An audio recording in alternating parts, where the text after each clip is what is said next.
Vice chancellor నియామకం కావచ్చు, professor సంబంధించిన వయసు పరిమితి పెట్టడం కావచ్చు, ఈ విధంగా కాలేజీలను స్ట్రెంగ్ చేయాలి ప్రభుత్వ విద్య. ఎందుకంటే వేదిక ఉన్నంత వాళ్ళని కూడా ప్రభుత్వ పాఠశాలలో మీరు కూడా చాలా మంది ప్రభుత్వ పాఠశాలలో చదివి ఈరోజు ఇక్కడ దాకా వచ్చేటువంటి వాళ్ళమే.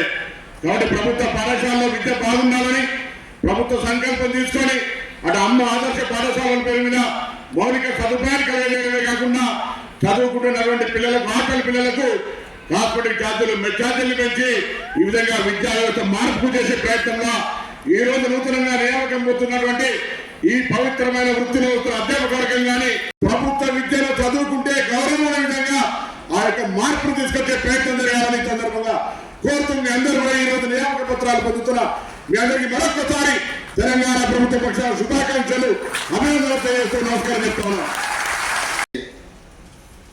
ఎక్కడ శాశ్వత పరిష్కారం దొరకగా ఆందోళనలో ఉన్న 1532 మంది ఈరోజు బాధ్యతలకు రాబోతున్న మీకు అందరికీ కూడా మనస్ఫూర్తిగా అభినందనలు తెలియజేస్తాను.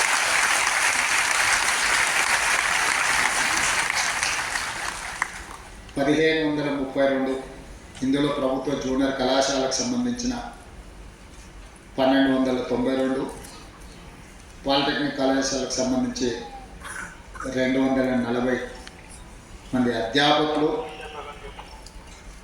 తెలంగాణ యొక్క భవిష్యత్తును, తెలంగాణ విద్యార్థుల యొక్క భవిష్యత్తును, తెలంగాణ రాష్ట్ర పునర్నిర్మాణాన్ని వేగంగా బలిష్టంగా మిగతా రాష్ట్రాల కంటే ముందు భాగాన్ని నిలబడి అభివృద్ధి పదం వైపు నడిపించడానికి మీరందరూ కంకణబద్ధులై ఈరోజు రవీంద్ర భారతిలో సమావేశమై ఒక దీక్ష, ఒక ప్రతిజ్ఞ తీసుకుంటున్నందుకు మనస్ఫూర్తిగా మిమ్మల్ని అందరినీ అభినందిస్తున్నాను.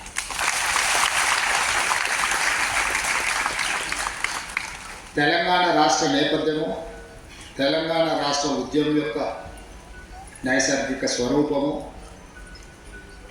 తెలంగాణ ప్రజల యొక్క ఆకాంక్ష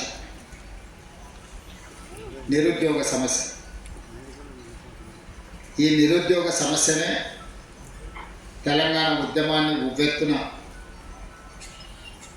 ఆకాశమంత ఎత్తుకు ఉద్యమాన్ని తీసుకెళ్ళి ప్రత్యేక తెలంగాణ రాష్ట్రాన్ని సాధించిన దాంట్లో మీరందరూ ముందు భాగాన నిలబడి క్రియాశీలకంగా తెలంగాణ రాష్ట్రాన్ని సాధించింది. అది భవిష్యత్ తరాల పెట్టుబడి.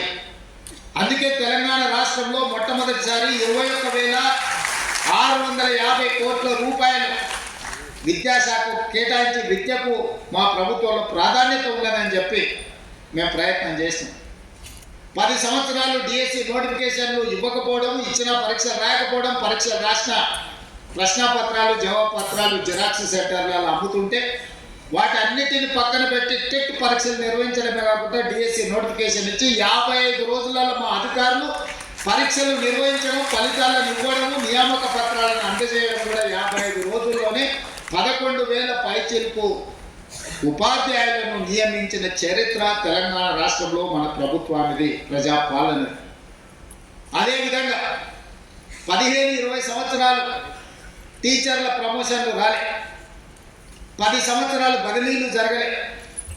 దాదాపుగా 22,000 మంది టీచర్ల యొక్క ప్రమోషన్లు ఇవ్వడమే కాకుండా 36,000 మంది టీచర్ల యొక్క బదిలీలు చేసి విద్యా శాఖను ప్రక్షాళన చేసి ఈ ప్రభుత్వం మీకు అండగా నిలబడుతుంది అని చెప్పి మేము స్పష్టంగా ఆ నిర్ణయం తీసుకొని ముందుకు వచ్చినాం.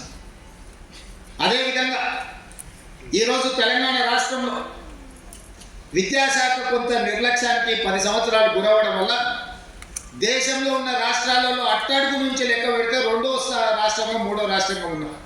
మొదటి నుంచి లెక్క పెడితే 1, 2, 3లో ఉండాల్సిన తెలంగాణ రాష్ట్రం విద్యాశాఖలో చిట్ట చివరి నుంచి లెక్క పెడితే 2వ స్థానంలో 3వ స్థానంలో ఉండడం అనేది ఆందోళన కలిగించే విషయము. కేరళతో పాటు పోటీపడి రాణించవలసిన తెలంగాణ రాష్ట్రం విద్యాశాఖలో ఇంతగా ప్రమాణాలు పడిపోవడం ఇది ఆందోళనకరము, ఇది తెలంగాణ జాతికి అవమానకరం అని చెప్పి నేను ఈ సందర్భంగా చెప్పదలుచుకున్న మిత్రులారా.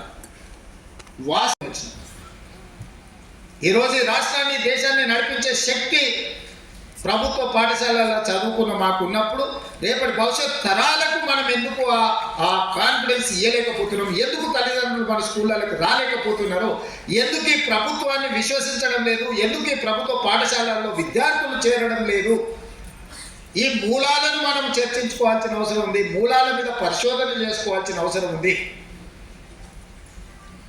పరిశోధన చేయడం ద్వారా వాటిని సరిదిద్దుకోవాల్సిన బాధ్యత మన అందరి మీద ఉన్నది. మనందరం కలిసికట్టుగా నడుము బిగిస్తే పెద్ద సమస్య కాదు.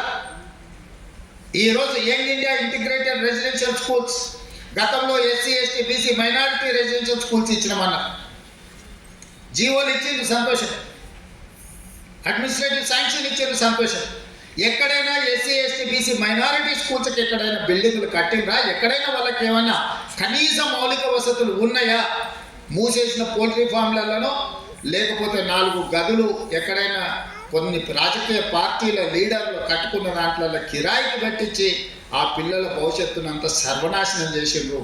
అందుకే ఈరోజు each and every assembly constituency మొన్ననే 58 యంగ్ ఇండియా ఇంటిగ్రేటెడ్ రెసిడెన్షియల్ స్కూల్స్కి దాదాపు 11,500 కోట్ల రూపాయలు. ఒక్కొక్క క్యాంపస్ 20 నుంచి 25 ఎకరాలల్లో 200 కోట్ల రూపాయలు. జూనియర్ లెక్చరర్ జూనియర్ లెక్చరర్ గా నిజామాబాద్ వాసి ఇంగ్లీష్ లెక్చరర్ గా జాయిన్ అవుతున్నారు. డాక్టర్ జి లింగానాయ్ రత్నకుమారి గారు. తర్వాత చిత్రితాదేవి ఎంజీ జూనియర్ లెక్చరర్ నిర్మల్ జిల్లా వాసి. ప్రబల్లిక గవర్నమెంట్ జూనియర్ కాలేజ్, వీరు కరీంనగర్ వాసి, హిందీలో జూనియర్ లెక్చరర్ గా జాయిన్ అవుతున్నారు.